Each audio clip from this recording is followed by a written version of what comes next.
So in this video, I want to work on the num2gp function. So the num2gp function is supposed to convert scores. So like, for example, 94, it's supposed to convert to 4.0.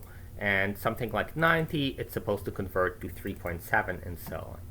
So the way I'll do it is with if statements. So I'll say, first of all, the function is named num2gp. So the syntax is like this. We say the name of the function, then that's a function, and then this is what it takes.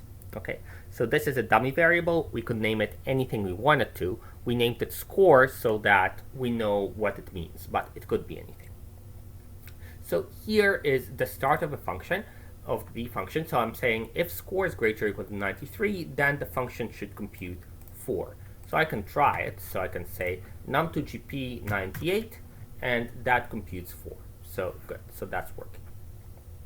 So now what I need to say is, okay, like there are all those other possibilities, right? So if it's, for example, 90, I need to compute 3.7. So the threshold here is if it's greater than 90, then I'll compute 3.7.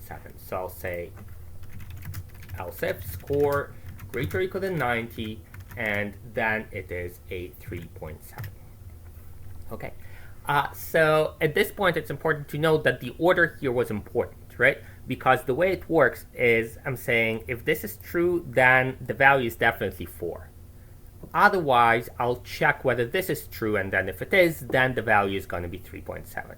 So that means that if I checked whether the score was greater or equal to 90 first, I'd always return 3.7. Like if this part was the first thing that I said in the function, I would never return 4.0. I'll always return 3.7 if the score was greater than 90, including if it's greater than 93. Okay, so I need to check the kind of more restrictive condition first, and then I check the less restrictive condition. Because, of course, if it's greater than 90, it's also greater than 93. So, okay. So now I'll just fill out the rest. So I'll just fill out I filled out the rest. So the way it works is the first thing must be an if, then optionally you can have as many else ifs as you want, and then if you want a catch-all condition, which like if none of those worked out, then that's the value, you can have an else at the end. So that must be the structure. You don't have to have an else. You can have as many else ifs as you like. You can have 0 else ifs, as you saw in the beginning. This is the general structure. So now I'll test it. So I'll say num2gp, let's say 65.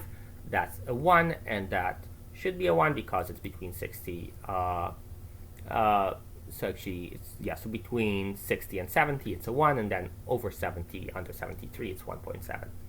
So that's the function.